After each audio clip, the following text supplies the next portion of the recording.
My name is Maria, and I'm an educational coach. I help internationally trained physicians in Canada with communication skills. My company is called Maria Think Outside the Box from Education, and I've been helping ITPs, or internationally trained physicians, since 2014. On that journey, since I've been helping ITPs, I learned that there were more barriers to getting a license in Canada to practice medicine than just communication skills. And with my curiosity, I came across this wonderful organization called Internationally Trained Physicians of Ontario. And with me today are two of the co-founders. We have Dr. Joanna Walters, who is the Director of Operations, and Dr. Ahmad Alkhatib, the Vice Chair and Board. So thank you for joining me today and giving me your time. Thank you so much for having us, Maria. Thanks. And we're going to talk today about their nonprofit organization. Is that right? It's a right. nonprofit organization, yeah. And any of the problems that they're facing, the problems in Canadian healthcare, and how you can get involved. So can you tell me a little bit more about your backgrounds and how you got involved with ITPO? Yep, sure, Maria. Get this started. So I'm originally from the Caribbean, a little dot on the map called Jamaica, which is absolutely gorgeous. But I became a permanent resident, a Canadian permanent resident, almost 12 years ago. It's amazing how the time flies. And my mom is a Canadian citizen. So I did my medical school training in Jamaica at the University of the West Indies. And then since graduation, I worked as a general practitioner in family medicine, and also have experience in internal medicine and oncology as well. So recently I completed my master's in public health at University of Waterloo in August of last year. And this helped me to gain a lot of experience with the Canadian healthcare system, and also some of the challenges that marginalized groups face, etc. And obviously with the pandemic as well, it was very evident that there was an obvious healthcare shortage of workers, and that there was definitely a need for not just family physicians, but also specialists as well. So I have been traveling back and forth between Canada and Jamaica for the past 12 years just to maintain my clinical knowledge and skills. And along the way, I met Ahmad and Aisha, our previous chair, and McKinney and Rami. And also we just kind of came together with a common cause to propose ITP-friendly policies that would be able to address the issues that are within the Canadian healthcare system, while integrating us into the place that we call our new home as well. So that's how ITPO started. It was really just like grassroots movement. And now we're this organization with so many members. So I'll hand over to Ahmad now. Okay. First, thank you very much, Maria, for having us with you. And we do appreciate all your effort that you do for all the ITPs. So the name is Ahmad Alkhatib. I'm originally from Iraq. And again, so I call myself a double immigrant because I had to migrate from Iraq to United Arab Emirates after the war in 2004. I went to UAE, where I got accepted into med school over there. It was a very good university. It's called the University of Sharjah, although it has some Australian connection to Monash University. Graduated around 2013 and started my journey as a physician in United Arab Emirates. Over there, I worked in one of the biggest private hospitals. It was called Universal Hospital. Had experience as an emergency doctor, as a hospitalist, had experience. Specifically, I liked to work in rural areas of United Arab Emirates. And then when I gained that experience, I came back to the main hospital and I worked, and I got actually a bit of training in sport medicine. Then I worked and co-founded over there one of the first sport medicine department in a private hospital. But by 2017, everything changed. My wife got pregnant. She's a permanent resident. She wanted to kind of get in touch with her family, go back over here, and decide to start a new chapter in Canada. And that's when we arrived to Canada. The first experience or first kind of interaction that I had with Canada on the medical aspect is I started working as a volunteer in Toronto General Hospital. And from there, I started becoming clinical assistant, quote unquote, clinical assistant, which is something that we would like to touch on. So you work with doctors as an assistant and just to gain experience, to get introduced to the Canadian healthcare system over here. And lately also, because my wife, she's a dentist and she decided to change her job, and we decided again to go to a rural area to get a real Canadian experience. So we moved to Petawawa, which is an hour and a half away from Ottawa. It's in the Ottawa Valley, and it's considered one of the rural areas in Ontario. And that's where I started to work as a community health coordinator recently over here. And that was just during the pandemic. So again, I had shared a very similar experience to what Dr. Walters were doing. I had to go back from 2017 to 2019, had to go back and forth between Canada and United Arab Emirates to keep my license going over there, to keep the recency of practice, uh, to keep the name of having doctor in front of my name, because this is important for us as you know, that's our representation, that's our profession. So yeah, and it did impact us. It did impact us financially, socially, emotionally. Um, so yeah, that's a little bit about myself. That's really good. I'm really happy to hear from you because there are such different stories with all internationally trained physicians in Canada. And we're going to get into more of those details a little bit later. But I just wanted to get into the background. I mean, we already touched on a little bit how you got started with ITPO. So can you just go to the very beginning of like how the actual the organization originated? Yeah.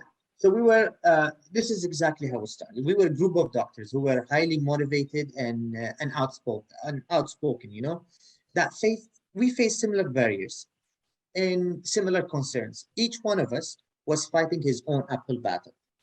And we felt that we are not being heard by anyone. And that's when we decided to organize ourselves. As we knew, we can be stronger together. Hence our slogan that you can read over here. So, and that was during the pandemic.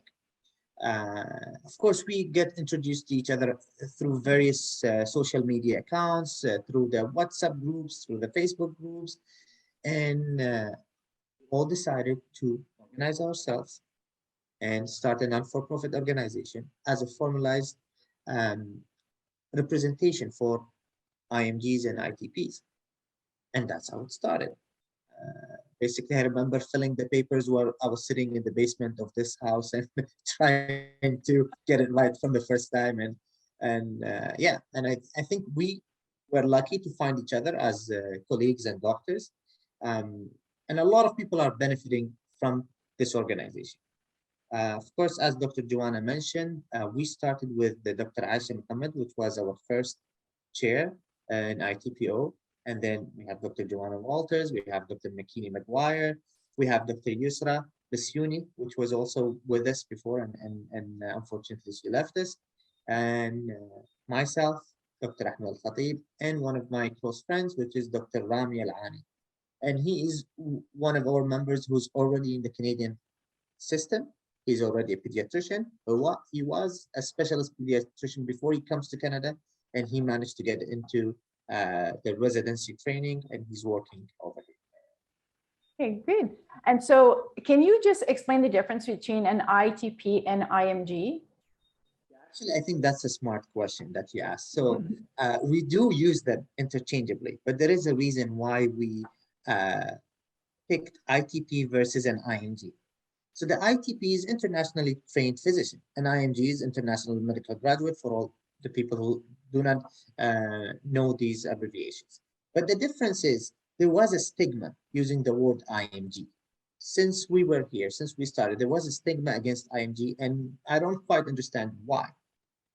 So we wanted to stay away from that stigma. That's the first thing. The second thing is IMG in its name implies that you're just a medical graduate.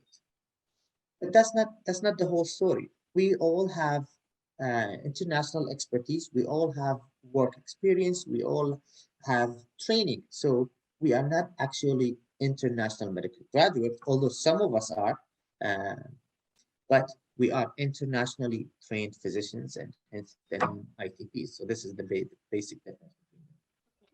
And are all ITPs or IMGs newcomers to Canada? No, some of them are Canadians who decided to study abroad, and they also called IMGs, International Medical Graduates, or ITPs, but they were Canadians who did not manage for one reason or another to study medicine in Canada. So they tried to go to the Caribbean or to another country, study medicine, and come back. They do have a specific name for them, which is Canadian Studied Abroad, but they share the same fate that we share, same pathway. So they're also considered IMGs. Okay, thank you. And another question is, what are some of the reasons ITPs choose Canada to practice medicine? Yeah, well, that's a tricky question. I'll tell you why that's a tricky question. Because I don't, there's a few percentage of people that will choose Canada specifically for studying medicine because of the difficulties and the hurdles that anyone who's trying to come to Canada will face to study medicine. But I think the right way to answer this question is, why do people choose Canada as a new home or to start their life in? So, of course, as any other country, there are some political reasons, financial reasons, even cultural issues that people face, whether it's in the Middle East, whether it's in any other country in Africa or in Asia. So they decide to emigrate to Canada and to start their life over here. And they will really love to consider Canada as their new home. Some of these people are doctors. So, of course, these people, they want to practice medicine in Canada. And that's usually how it happens. But on the other hand, you have the Canadians who are studying abroad. These are Canadian people who are already either Canadians or permanent residents who already lived part of their life in Canada. Then they travel abroad to study medicine, come back to Canada to practice Canada because they consider Canada as their home. In a third scenario would be the doctors who are here to acquire higher education, doctors who are here to get specific specialization that they cannot get in their own countries, for some reason or another, they would come here and get these qualifications in Canada because, again, they have great schools for medicine, they have great training, so that's why some people will choose Canada. The last reason would probably be the financial reason. In some countries, like even if they don't have any cultural or political or would be certain financial reasons they don't get paid. I know a lot of UK doctors that would move to Canada because they don't get paid as well from the NHS versus in Canada. So these are, I think, in a nutshell, the reasons why people choose to come to Canada and practice medicine. Great. And so I have another question for you. So what is the difference in training between ITPs and Canadian medical graduates? And if there's any way that ITPs, when they come to Canada, if there's something missing, if there are ways that they could fill those gaps when they get to Canada? Yeah, I think, again, that is honestly, that's why I said I like all these questions because they hit right, right on point. So I don't see much of a difference when it comes to practicing or the medical application itself. I see the difference, and Dr. Joanna can correct me if I'm wrong. I see that the main difference actually is in the ethical and the cultural appropriation. That is the main difficulty that any international doctor will face coming from a different background, from a different, let's say religion or whatever it is that he's coming from. You will find some ethical and cultural issues. I'll give you a simple example. The age of consent, for example, the age of consent for a medical procedure. Back in UAE, where I practice, if a 15 years old came to me for an elective surgery or any other thing, and he tells me, you know what, I want to do this, can you do it for me? I'll say, go bring your father and come back. Go bring your mother and come back. That's the first thing I'll tell him. I won't even entertain that. Over here in Canada, we found out that there's no actual age of consent. It's actually dependent upon the understanding of the patient itself and the procedure, So even minors in certain cases can decide on certain medical procedures. And there are so many examples over that. I don't want to, overcrowd you with this answer, but that's mainly what I found out, that a doctor needs to be culturally and ethically understanding of of what's happening in Canada. Right. I Dr. completely Walters? agree. Yeah, I completely agree with Ahmad. That is the main difference. So medicine is medicine, just like it is the same medicine across the world. Of course, there are certain conditions that might be more common in one region versus the next. So of course, one physician might have more experience managing, for example, tuberculosis in one region versus in a developed country. However, it's still the same management guidelines, etc. Obviously, there are resource issues as well for some of the countries that ITPs come from. So we may not have all the resources available in our healthcare system, but again, it's the same management guideline. It's just that we may not have it available. So I completely agree with Ahmad, where the only difference is just being able to be culturally aware and develop that cultural competence that's needed to deal with different groups in Canada that may not be in our home countries. So what would you say are some of the ways that ITPs could gain that ethical and professionalism that is that is very specific to Canada? For example, the CanMEDS framework, how could someone acquire that knowledge? So integration, that's the main, and as simple and as easy as that. So in certain countries, like for example, Australia, they get integrated right away when they come here after. So, let me just give you a bit of the process. So we go to physician apply when we apply to Canada. Physician apply already goes into the equivalency issues. They check your credentials, so accreditation issues. They make sure that how many years of experience, did you pass certain exams or not? They make sure of everything. So before you come here, Canada already knows that you are a qualified physician coming to this country, Now, the best thing to do is to couple these doctors with Canadian doctors in whatever way, as a clinical assistant or the practice ready assessment or whatever way, which Dr. Joanna can expand on. You couple them with doctors to get them integrated to the Canadian healthcare system under supervision so that they don't make any mistakes. Because that's how I did it when I went to Toronto General Hospital as a volunteer or as an assistant. That's the first thing I did. I was the culture, started talking to people. This is acceptable. This is not acceptable.